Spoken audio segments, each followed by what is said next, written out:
macros continue to be robust. Global uncertainty hasn't impacted India in a manner that it has many developing countries and developed countries, as various brokerages, global banks and institutions have reiterated. 76 years since independence, India is primed to be the third largest economy in the world by the turn of the decade. Now, India has a long path to traverse, and to decode broader economic parameters and the growth journey for India is Sanjeev Sanyal, Principal Economic Advisor, Govt of India. Mr. Sanyal, thanks very much for taking time out, sir, this afternoon. I want to first begin by asking you, India is positioned and primed to be an emerging market leader. Various brokerages are saying so. A lot of surveys are saying so. How do you see India positioned by 2030? Since we're discussing India at 2030, I want to begin by asking, how do you see and where do you see India headed by the end of the decade, sir? Well, I mean, we, as you yourself pointed out, we are already the fifth largest economy in the world in dollar terms, and in PPP terms, we are the third largest economy already. Now, the next two economies in that chain are Germany, so we are at about $3.8 trillion economy in the last financial year. So Germany is at about 4.3 trillion, and Japan is at about 4.9 trillion. And so we expect that we will probably go past Germany in about 18 months to 24 months' time. And then probably go past Japan around about 2028. So, the fact that we will surplus them suggests that we will, that from an arithmetic perspective is now more or less inevitable unless there is a major unexpected shock of some sort.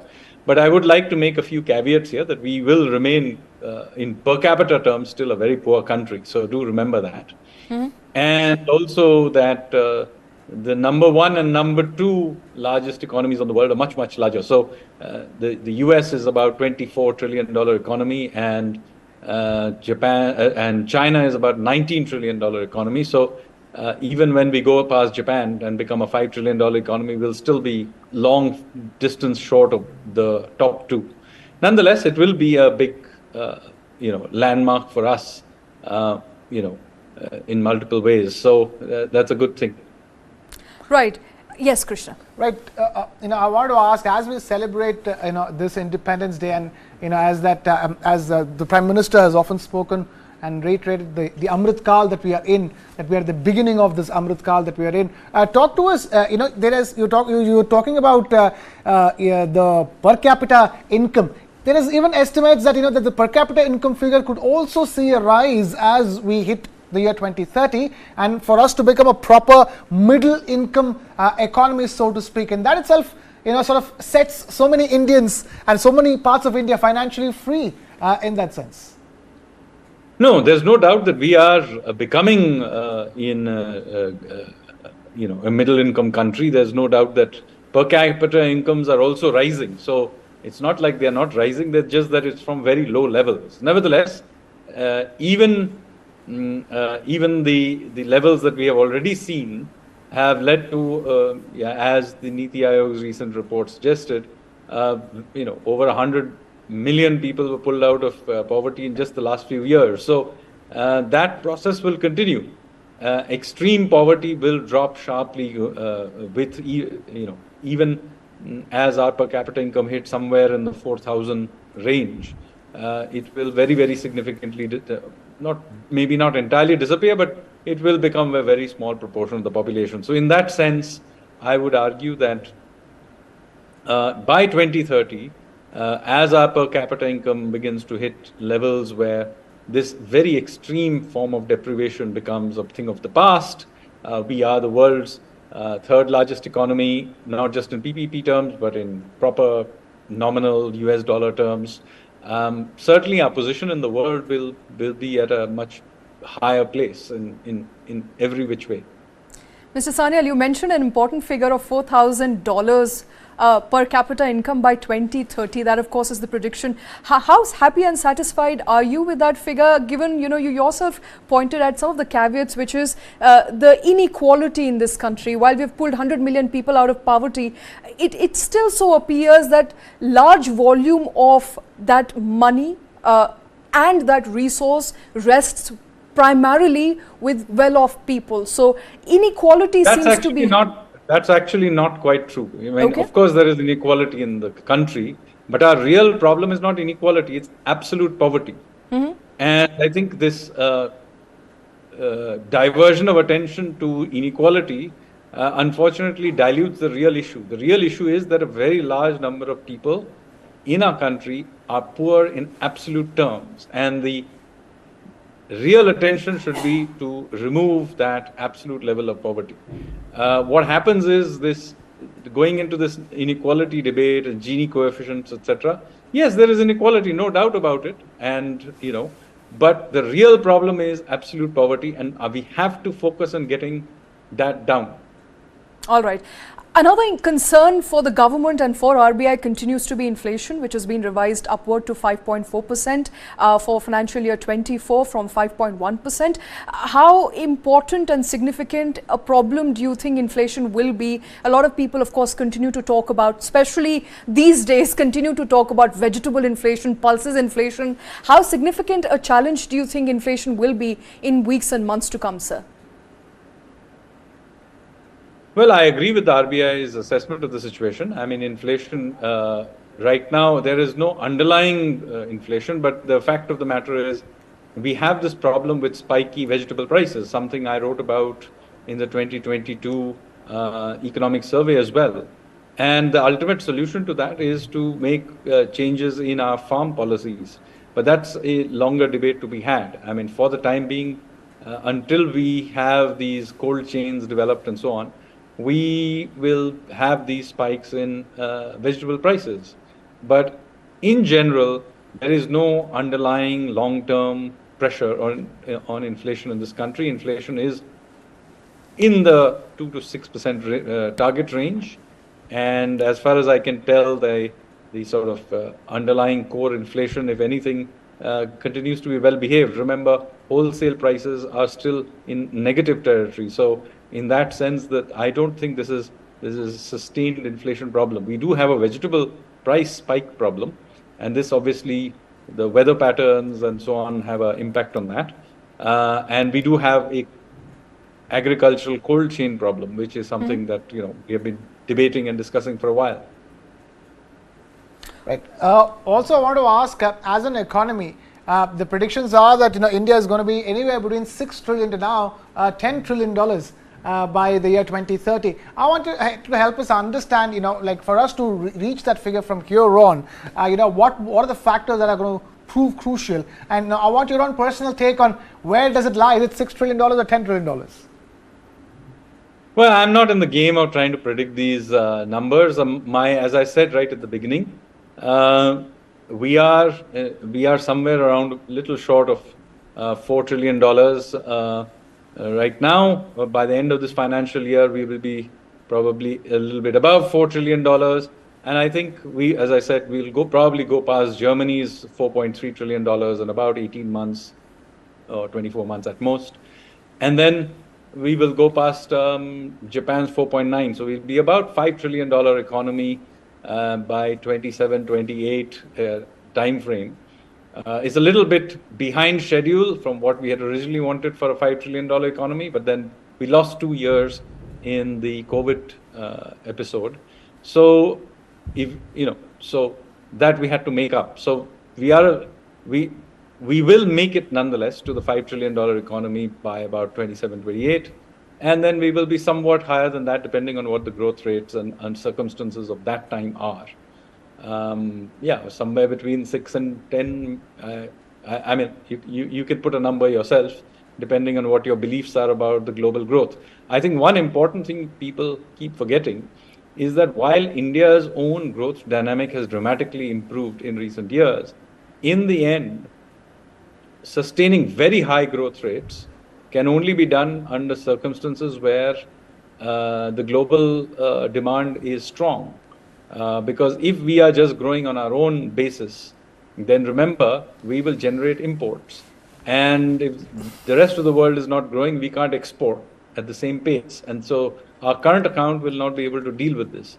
So our current pace of somewhere in the 6.5%, 7% range is, I think, what we can sustain under the current weak global demand situation. Now, these things go in cycles, as you know. There will be a time when you will get global growth being more robust and global demand being more robust. Under those circumstances, India's growth can easily go up to 8% plus, maybe. All right. And, so then it's a question of what is the compounding that you see. The whole discussion we are happening really is about compounding. Right. And when you begin to compound a real growth rate of somewhere in the range of 8%, and remember, in nominal terms, that is over 10% because, depending on what you think inflation will be. So you're compounding it over in double digits. And that is basically what China does as well. It compounded in double digits over periods of time. Mr. Sanyal, you briefly touched upon global economic scenario, a lot of uncertainty that continues to persist. A lot of it is not in India's control, as a result of which we've seen exports decline, but we've also seen imports decline. Net, the current account deficit has been narrowed in the month of May. Figures are still coming out for the month of June. How is the import-export scenario looking like to you, especially on the back of the fact that India has been pushing for Make in India, and as some would say, rather aggressively? See, Make in India is a structural effort. So it's about investing in our supply side, whether it is in our infrastructure or in our domestic production capabilities and so on. However, the point you are making is a much more cyclical issue, which is that domestic demand is doing well, but external demand is clearly shrinking, and it's nothing to do with India. You can look at China's exports and imports numbers, they've just crashed. And this has happened to every other country. Our own merchandise export numbers have also declined very significantly. So I think that is something that is not quite in our control. Now, yes, along with the exports declining, imports have also declined because the value, the prices of many commodities have come off. Now, I mean, sure, that's good from a current account stability perspective, but from a growth perspective, clearly exports is not really helping at this point in time. Mm-hmm. And as I have said repeatedly, the 6.5% to 7% growth rate that we currently have is a very good growth rate under the circumstances. Now, there are people who will say that, okay, we should push for even faster growth. Well, I would caution against doing that under the current circumstances where external demand is this weak. There will be a time when the highway is clearer, and that's when you should press the accelerator. Meanwhile, you should keep investing in our supply side, keep building domestic capabilities, build up our infrastructure, and so on. Because when the good times come, there is usually very little time to respond at that time. So you need to have built up our domestic capabilities for that time ahead of that point in the cycle. So, I mean, the main point I'm making is do not confuse short-term cyclical sort of deviations from what we need to do in the long term in the supply side. Right, and I think my colleague Krishna is really keen on asking more questions about demand side, supply side, and more importantly on manufacturing. But before I pass on the mic to Krishna, I have a quick question, and this is on the basis of news that is building up on imports of items, electronic goods, PCs, laptops, palm tops, now cameras and printers. We've seen in the past couple of days, sirs, that there have been import restrictions on a variety of these items. Essentially, industry and industries in fact spoken to. I suppose the government has also asked government to perhaps push back these import restrictions, which could be harmful in the short run, could also see prices of, a lot of electronics item going up. I want to know your view on these import restrictions, sir, which seem to be now very frequent, but at the same time, there is a pushback that we are seeing even from government side, where the rollout is either imminent and then that's pushed back to 3 months from now. What is your view on the import restrictions that we are seeing now every second or fourth day on various other items, sir? So, I mean, you can have these tactical kind of restrictions for short periods of time in order to support growth in a targeted area, particularly given the global situation, because you do want to build up maybe capabilities in certain areas. But yeah, I mean, I agree with those who say that this is not a long-term solution. You can give a one-time boost by doing this. Longer term, you will end up with the ambassador car problem. So, import restrictions and licensing work at best if it's targeted and for short periods of time. In the longer run, you have to have the capacity to compete in the rest of the world. Right, Sanyal, the one thing I wanted to ask you is certainly, we are in an uncertain environment. We're seeing a slowdown in the markets, developed markets across the world, but India is steaming on with its ambitious targets to reach by the year 2030, and the consensus is always that it will be consumption driven. This Indian growth over the course of the decade will be consumption driven, and there are concerns over rural consumption and urban consumption both growing at a handsome pace. So I want you to help us understand what will be the challenges that India will have to overcome in achieving this consumption driven growth. I will disagree with you. I don't think that we have a uniquely consumption driven model. Our model is, India is a moderately high investment country. We have a 30% of GDP is investment. We are dependent on exports, particularly services exports in recent years have done particularly well. So yes, having a large domestic market and domestic demand, both investment and consumption are important. But this idea that somehow we can grow by generating just domestic demand is not quite correct. We will need external demand, and we do need investment-driven growth as well.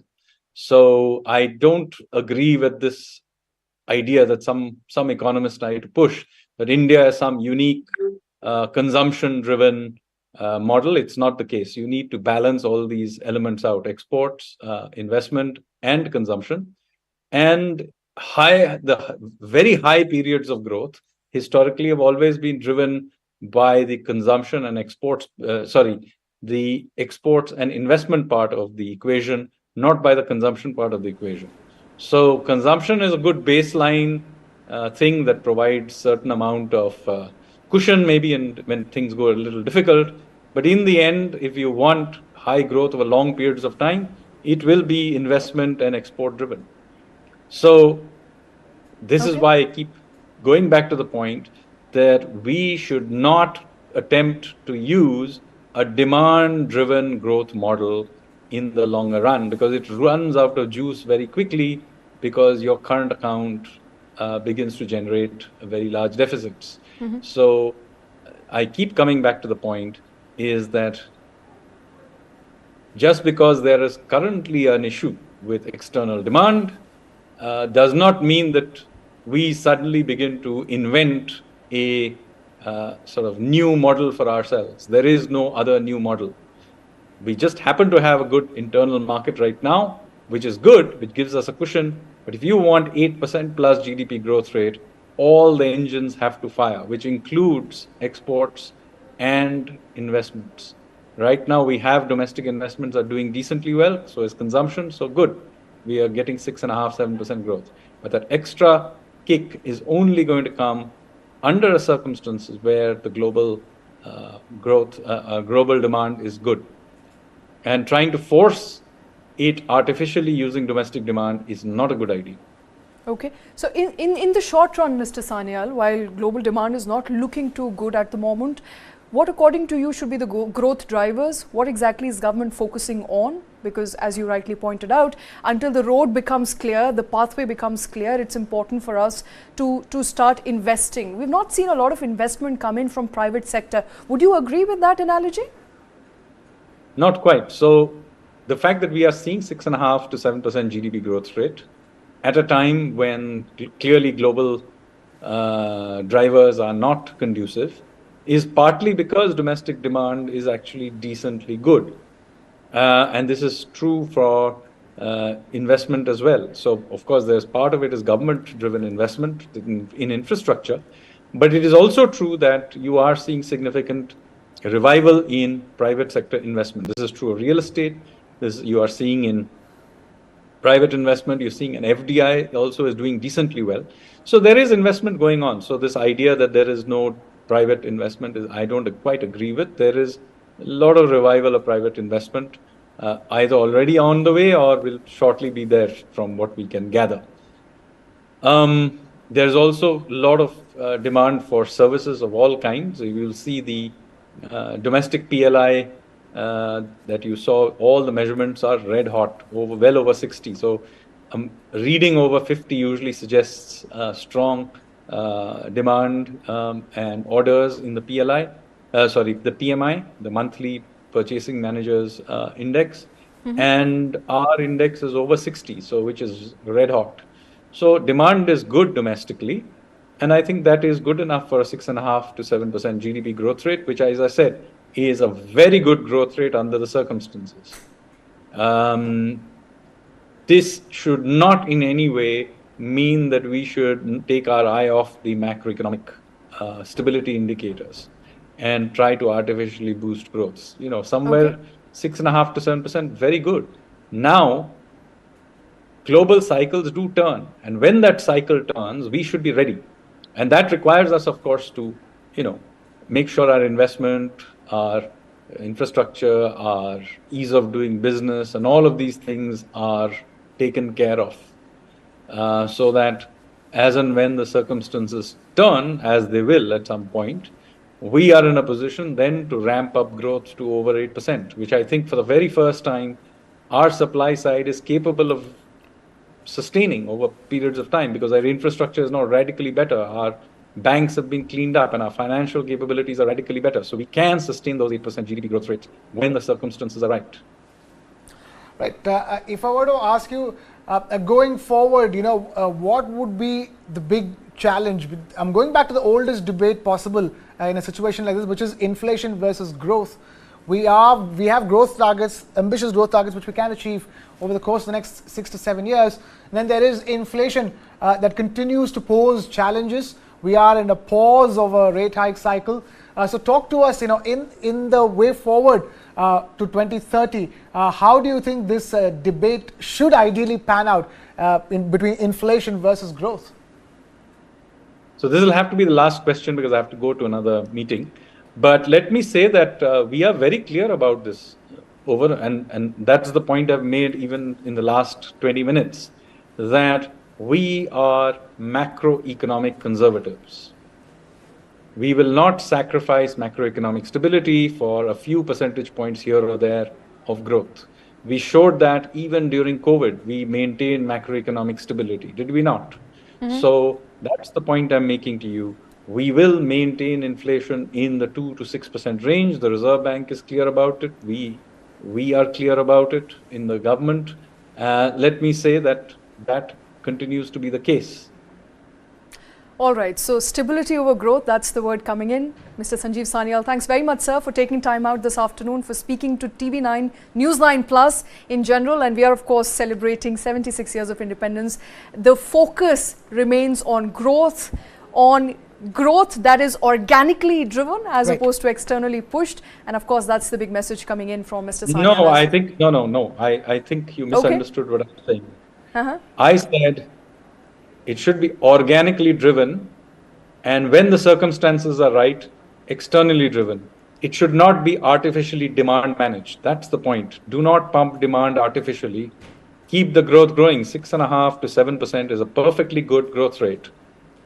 Artificially trying to pump it past that range when external situation is not good is not a great idea. The time for getting growth going at 8% will also come, but in those circumstances will be there. Our supply side is capable of doing it organically as well. Okay, so no artificial tinkering, if that's the message I can take away from that conversation. Mr. Sanyal, thanks very much, sir, for taking time out this afternoon and for joining us on this discussion. Thank you.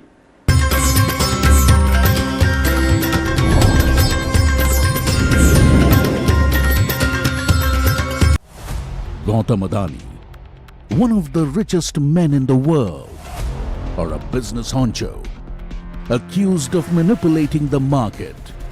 Adani ji 609 number से दूसरे number तक कैसे पहुंचे? सिर्फ एक सवाल पूछा, नरेंद्र मोदी जी, आपका अदानी जी से रिश्ता क्या है?